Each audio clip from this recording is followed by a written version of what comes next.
हा कार्यक्रम जॉईस मायर सेवाकरांच्या मित्रांनी आणि भागीदारांनी शक्य केला आहे. मी जॉयस मायर आहे आणि मला विश्वास आहे की परमेश्वर तुमच्या सगळ्या वेदना दूर करील. सर्वप्रथम मत्तय 16 म्हणतंय, येशू म्हणाला, मनुष्याच्या पुत्राला लोक कोण म्हणतात? ते म्हणाले, काही बाप्तिस्मा करणारा योहान, तर कित्येक एलिया, तर दुसरे यिर्मया किंवा संदेष्टांपैकी एक असे म्हणतात. तो त्यांना म्हणाला, पण मी कोण आहे असे तुम्ही म्हणता? आणि पेत्र जो त्वरित उत्तरला, जो खरोखर आक्रमक आणि धैर्यवान होता, त्याला काही वेळा त्याने त्रास दिला होता, पण किमान तो निष्क्रिय नव्हता. आणि तो म्हणाला की तू ख्रिस्त जिवंत देवाचा पुत्र आहेस. आणि येशूने त्याला उत्तर दिले, मांस आणि रक्ताने हे तुला प्रकट केले नाही, परंतु माझ्या स्वर्गातील पित्याने. आणि मी म्हणतो की तू पेत्र आहेस, तू खडक आहेस, आणि या खडकावर.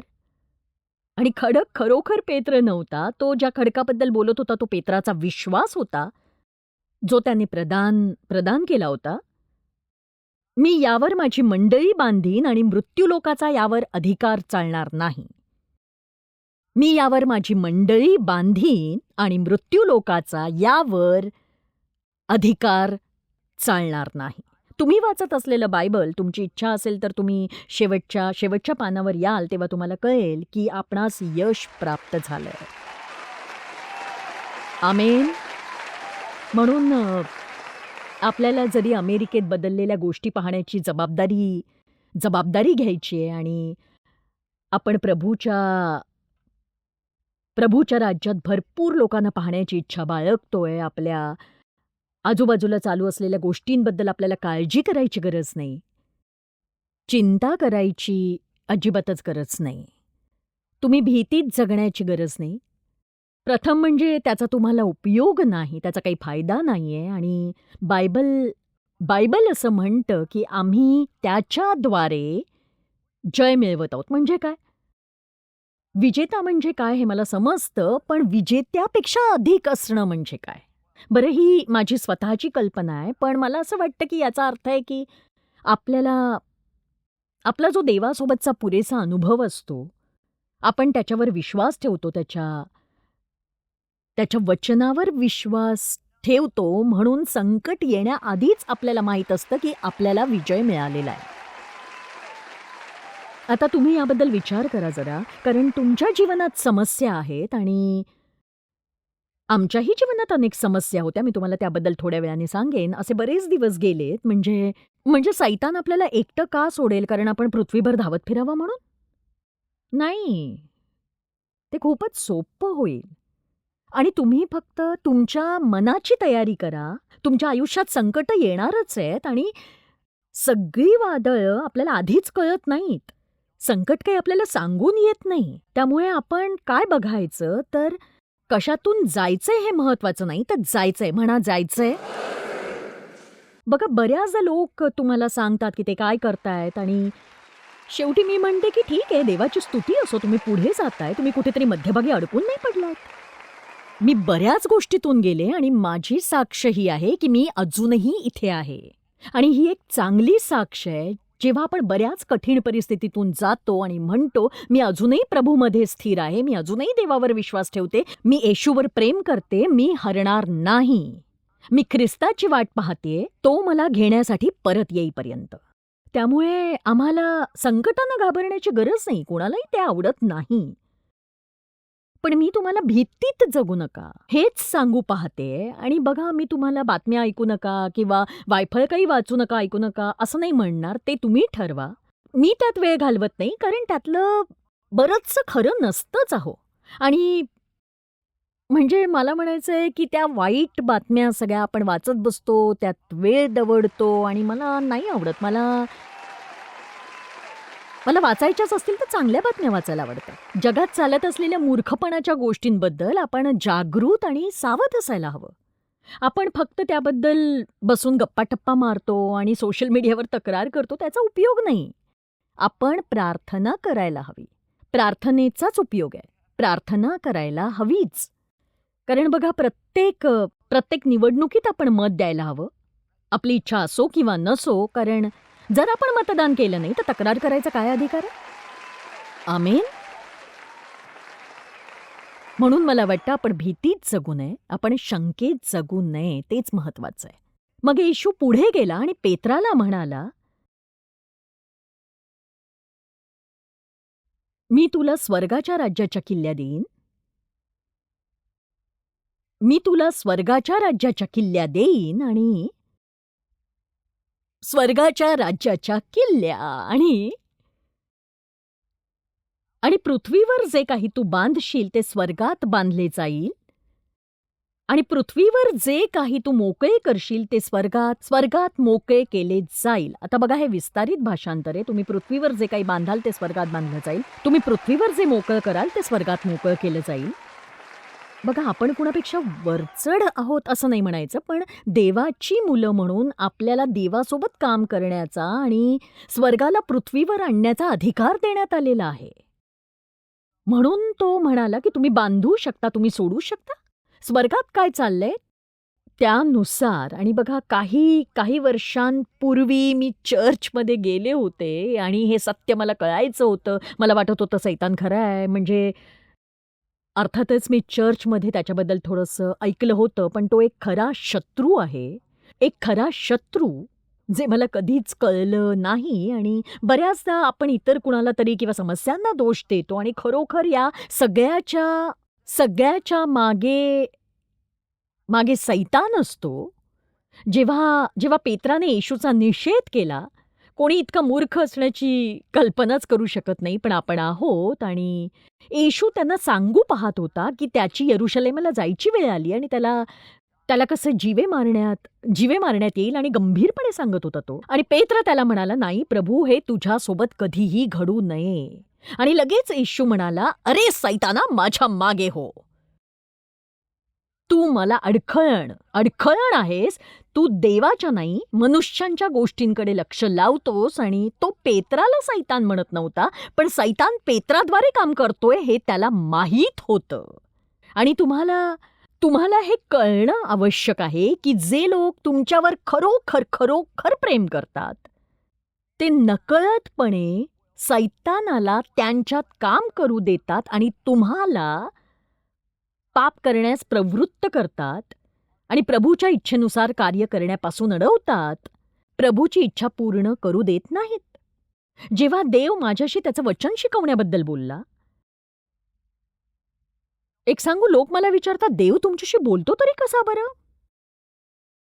बघा, मी कधी असा मोठा आवाज ऐकला नाही, पण जेव्हा देव तुम्हाला सेवेसाठी पाचारण करतो, तेव्हा तो तुम्हाला त्याची खरी आवड देतो. आणि खरोखर आपण स्वतःला आवरू शकत नाही. तुम्हाला ते करायचंच असतं. आणि अर्थातच खूप वर्षांपूर्वी असं झालं की माझ्यावर प्रेम करणाऱ्या अनेकांनी मला त्यापासून परावृत्त करण्याचा प्रयत्न केला, मला सांगायचा प्रयत्न केला.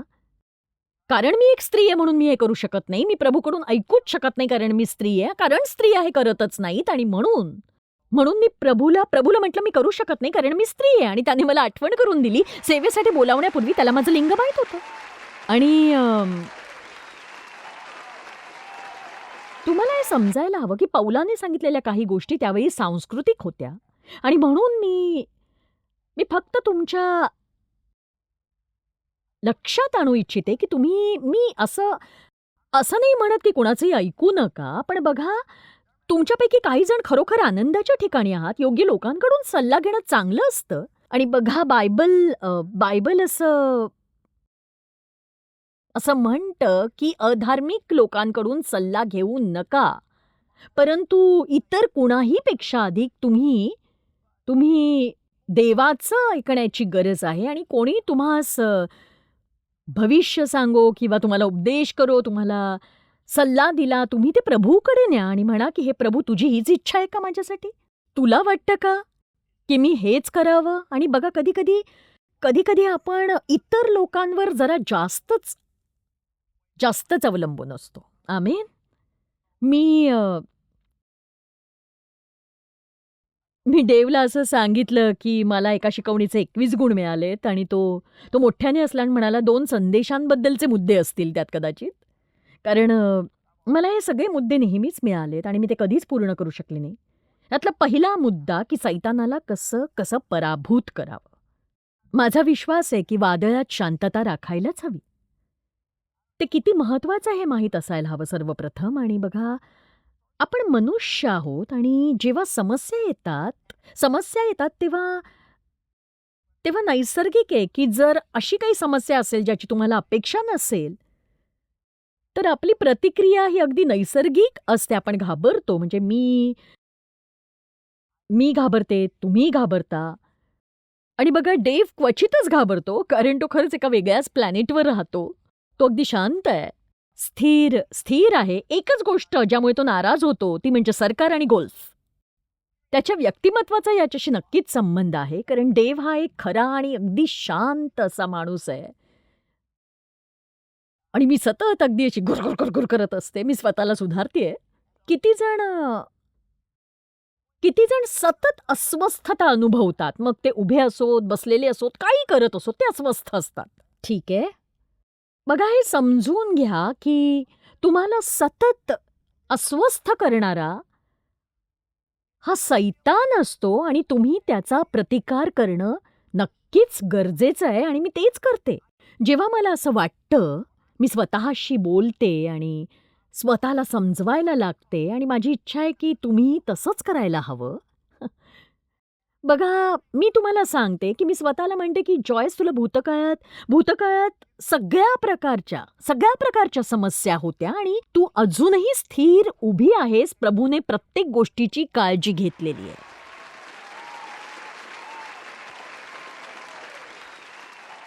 तर बघा, देव विश्वासू आहे.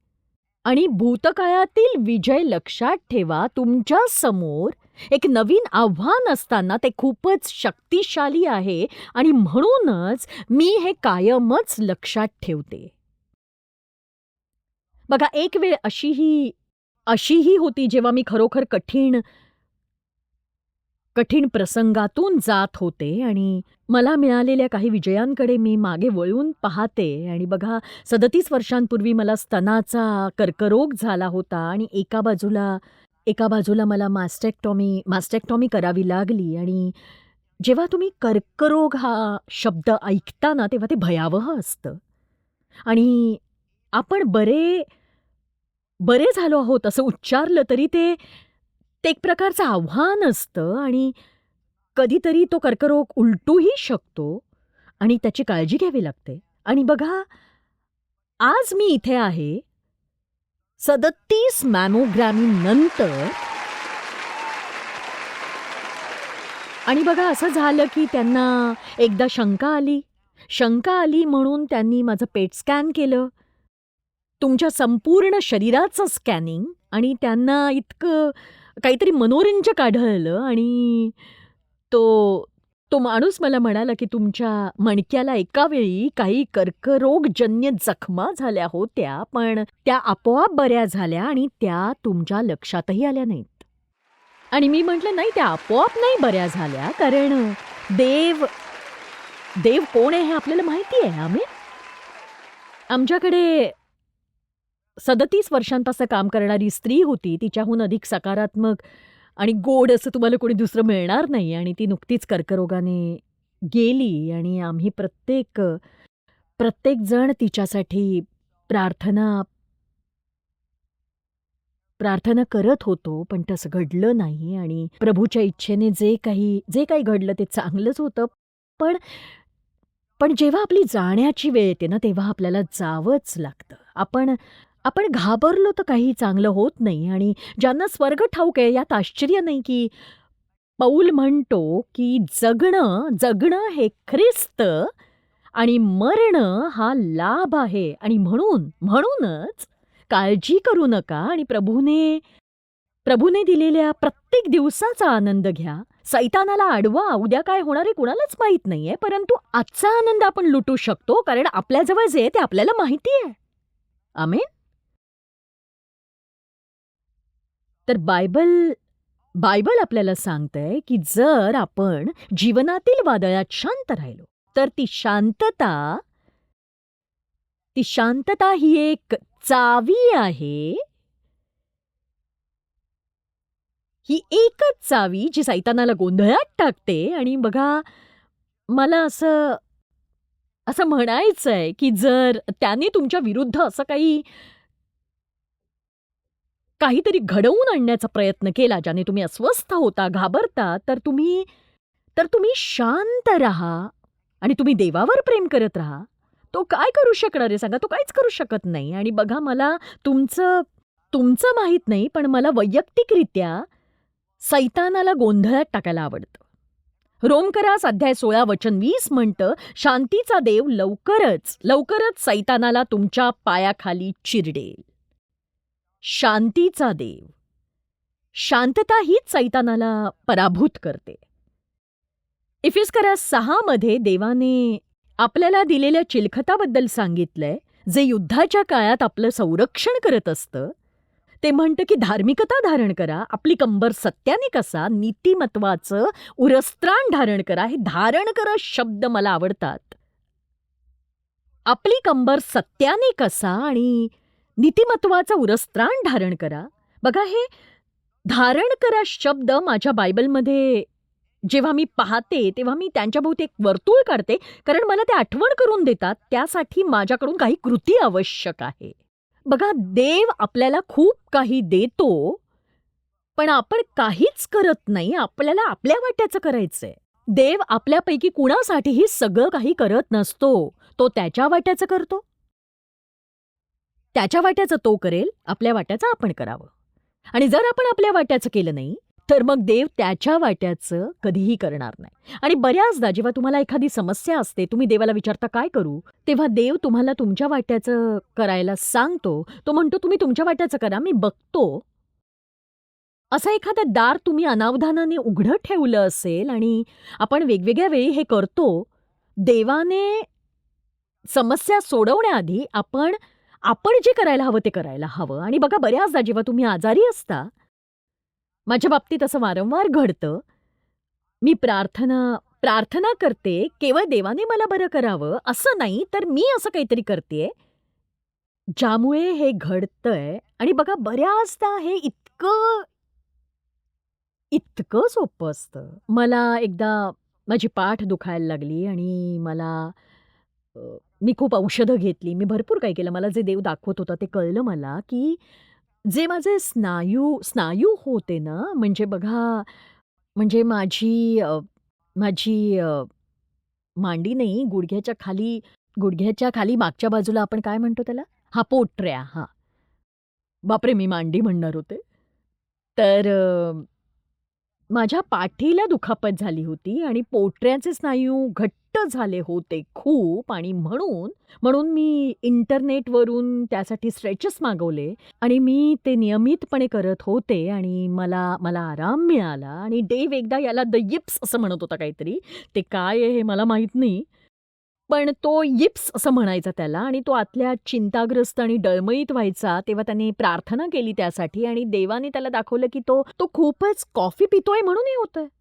म्हणजे बघा, जेव्हा आपल्याला त्रास असतो आपण डॉक्टरकडे धावतो आणि त्यासाठी विविध औषधं घेतो, पण समस्या थांबत नाही. कारण मूळ समस्या काय आहे हेच आपल्याला माहीत नसतं. त्यामुळे आपण मुळावर कामच करत नसतो, वेगळंच काहीतरी करत राहतो. पेनी, माईक शेफर्डची पत्नी, जी अनेक वर्षांपासून इथे समोर बसते आणि तिला मायग्रेन, डोकेदुखीचा त्रास होता आणि तिने त्यासाठी इतके औषधोपचार केले. तिला रोज कुठल्या ना कुठल्या प्रकारची डोकेदुखी व्हायची. अगदी रोजच, हो की नाही गं? रोजच ना? हो.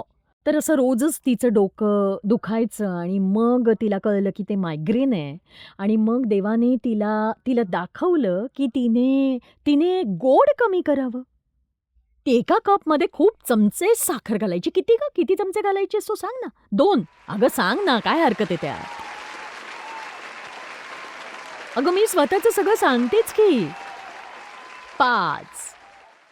5 कॉफीच्या एका मोठ्या कपमध्ये 5 चमचे. आईस टी, कॉफी प्यायची 5 चमचे. मला कळत नाही कसं सहन करायची. पण म्हणजे तुम्हाला समजलं का, की सैतान तुमच्यावर हल्ला करतोय म्हणून तुम्ही वेडे होऊ शकत नाही. तुम्हाला कळायला हवं की तुम्ही हे मुद्दाम करत नाही, पण कदाचित तुम्ही असं काहीतरी करताय ज्यामुळे तुमची समस्या उद्भवतेय, ज्यामुळे तुम्हाला थांबावंच लागणार आहे. तुम्हालाच 5 चमचे साखर कमी करावी लागणार आहे, कारण ती तुम्हाला त्रास देतीये. उदाहरणार्थ पिण्याचं पाणी, तुमची ऊर्जा चोरणारी एक गोष्ट तुम्हाला माहिती आहे का? बऱ्याच लोकांना हे माहीतही नाही की तुमच्या शरीरातलं जरासंही पाणी सुकलं, तर ते तुम्हाला थकवा देतं. आणि मी बहुतेक लोकांना पाहिलंय की जे पुरेसं पाणी पीत नाहीत. मी इथे आरोग्याचा धडा देण्यासाठी नाही, पण मला एक मुद्दा मुद्दा सांगायचा आहे की अ, हे काही खोल असं आध्यात्मिक रहस्य नाहीये. खोल, गूढ रहस्य ही एक साधी व्यावहारिक गोष्ट आहे जी आपण करायला हवी आणि काहीतरी करणं थांबवायला हवं. म्हणूनच असं बायबल म्हणतं, "शांततेच्या वहाणा घाला." याचा अर्थ शांततेत चाला. शांततेत राहा. मार्क अध्याय 4 वचन 35, अध्याय 5 वचन 1 मला ही वचनं आवडतात आणि मी एका कॅसेट टेपद्वारे ही ऐकत होते. ती शिकवणारी कॅसेट टेप होती आणि पहिली गोष्ट होती जेव्हा येशू शिष्यांसह नावेत बसला आणि तो म्हणाला, ती गोष्टच होती की जेव्हा येशू शिष्यांसह नावेत बसला आणि तो म्हणाला, सगळ्यांनी म्हणा तो म्हणाला. बघा जेव्हा तो काही सांगतो त्याला अर्थ असतो आणि जेव्हा तो म्हणतो काही होणार तेव्हा ते होणारच. तो म्हणाला, आपण आपण पलीकडे जाऊया आणि बघा त्यांना त्यांना एक दिशा मिळाली, की आपण पलीकडे जातोय. बरं मध्यभागी ते सगळेजण चक्रीवादळात सापडले आणि बघा तुमच्यापैकी कुणाशीही देव कधीतरी काहीतरी बोलला असेल, की काहीतरी अद्भुत घडणार आहे, मी तुमचा उपयोग करून घेणार आहे, मी असं करेन, तसं करेन आणि मग अचानक तुमची परिस्थिती ही जे घडतंय त्याच्या उलटच दिसते तुम्हाला. तुम्हाला आलाय असा अनुभव कुणाला सांगा मला? छान. तर ते ते या वादळात घाबरून गेले आणि येशू येशू शांत झोपला होता. छान डुलकी घेत होता तो आणि तो जराही घाबरला नव्हता. बरं त्यांनी त्याला उठवलं, तो उठला आणि त्याने वादळाला फटकारलं, वादळ शांत झालं आणि त्याने प्रेमाने त्यांना फटकारलं. तो म्हणाला की तुमच्याकडे अजूनही पुरेसा विश्वास नाहीये. बघा मी हे दुसऱ्या दिवशी वाचलं. मी सहमत आहे की अविश्वास हे सगळ्यात मोठं पाप आहे. आपण त्याच्यावर विश्वास ठेवावा असं वाटतं त्याला. हं. तो त्याच्या वचनात जे जे बोलला त्यावर आपण विश्वास ठेवू इच्छितो आणि विश्वास ठेवण्यासाठी जर त्याने आपल्याला काही सांगितलं, तर तो ते करेल. त्याला कितीही वेळ लागला तरीही तो ते करेलच. बघा, प्रत्येक गोष्टीला सुरुवात असते, मध्य असतो आणि शेवट असतो. सुरुवात सुरुवात आणि शेवट नेहमीच रोमांचक असतात, परंतु मध्य मजेशीर नसतो. ते वादळाच्या मध्यभागी, समुद्राच्या मध्यभागी होते, पण अध्याय 5 आणि वचन 1 काय म्हणतंय, की ते पलीकडे पोहोचले. यावर विचार करा. हे एक उत्तम उदाहरण आहे. तो म्हणाला, आपण पलीकडे जाऊया. ते पलीकडे जाण्यापूर्वी एका मोठ्या चक्रीवादळात ते अडकले आणि बघा जेव्हा तुम्ही देवासाठी काही करू पाहत असता आणि सैतान तुम्हाला अडवतो तर आश्चर्यचकित होऊ नका. का आश्चर्यचकित होताय तुम्ही सांगा? तुम्हाला जर वाटतं की देवासाठी काहीतरी करायचंय तर देव काही तुमच्यासाठी लाल गालिचा अंथरून ठेवणार नाहीये. तुम्हाला अडचणीतून जावं लागेल. रेड कार्पेट नसतं तयार आपल्यासाठी. आम्ही या कॉन्फरन्ससाठी देश-विदेशात जातो तेव्हा काही गोष्टी इतक्या हास्यास्पद असतात. प्रत्येक देशातली परिस्थिती वेगळी असते, वातावरण वेगळं असतं. ते इतकं हास्यास्पद असतं. मी अस्वस्थ होते, अगदीच होते. काळजी करणं, अस्वस्थ करणं हे एका रॉकिंग चेअरवर बसण्यासारखं असतं. डोलत राहा फक्त. व्यस्त राहता तुम्ही, पण साध्य काही नाही. आमेन? तर आज काय झालं ते पाहूया. तर ठीक आहे, आम्ही एका शहराच्या एका सुंदर अशा रेस्टॉरंटमध्ये गेलो आणि बाहेरून ते इतकं छान होतं आणि आम्ही बाहेर बसलो, पण तिथलं जेवण नाही आवडलं मला. मी 2 पदार्थ मागवले. त्यातला एक मला खूपच खारट वाटला. मग तो दुसरा कुणीतरी खाल्ला आणि मी दुसरं काही ऑर्डर केलं. मला तेही आवडलं नाही. बघा काय होतं, की सभेच्या आधी काहीतरी मी खाल्लंच पाहिजे कारण मला एनर्जी हवी असते. सहसा जिंजर सभेच्या वेळेला मला मदत करण्यासाठी सोबत असते, पण त्या दिवशी तिच्या कुटुंबात कोणाचा मृत्यू झाला आणि म्हणून ती येऊ शकली नाही. आणि मग मॅट जो सहसा येतो, स्टेजवरही बरंच काम करतो आणि बरेच तपशील एकत्र ठेवतो, तर मी काय करते याबद्दल मी गोंधळात पडत नाही त्याने. त्या दिवशी त्याचं विमान रद्द झालं. त्यामुळे तोही सभेला येऊ शकला नाही. त्यामुळे असं अचानक अनेक समस्या उद्भवतात आणि त्यातून मार्गक्रमण करावं लागतं आपल्याला. आणि मग आम्हाला इतर योजना आखाव्या लागल्या आणि आम्ही काही वाहनं भाड्याने घेतली आणि सभेला निघालो आणि लक्षात आलं की त्याचे ब्रेक्स तुटले आयत्या वेळेला. म्हणजे बघा, आम्ही अजून सभा सुरूही केली नव्हती आणि हे सगळं अस्वस्थ करणारं असं सगळं घडत होतं. म्हणजे म्हणून आम्ही ना खरं तर वर्षभराचा रेकॉर्ड ठेवायचो आणि वर्षाच्या शेवटी आम्ही ते वाचून हसायचो. म्हणजे एका हॉटेलमध्ये आम्ही 45 मिनिटं रिसेप्शनला बसून होतो आणि त्याचं कारण काय असेल, तर त्या हॉटेलच्या खोल्यांच्या किल्ल्या बिघडल्या होत्या म्हणून. सांगा. आता हे सगळं झाल्यानंतर मी जेव्हा सभा घेते, तेव्हा माझी मनस्थिती कशी असायला हवी सांगा? चला आपण मार्कमध्ये बघूया, जे मला महत्त्वाचं वाटतं आणि त्यावर आता शिकवण देण्याइतका वेळ नाही.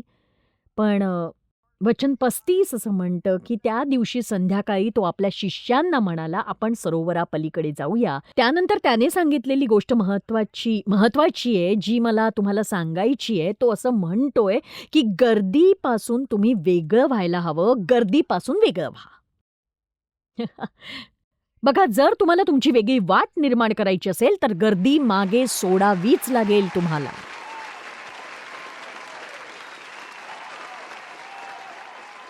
बघा, तुम्हाला जर विजयी व्यक्ती व्हायचं असेल, विजयी ख्रिस्ती व्हायचं असेल ना, तर तुम्हाला गर्दीपासून वेगळं होऊन वेगळा मार्ग पत्करावाच लागेल.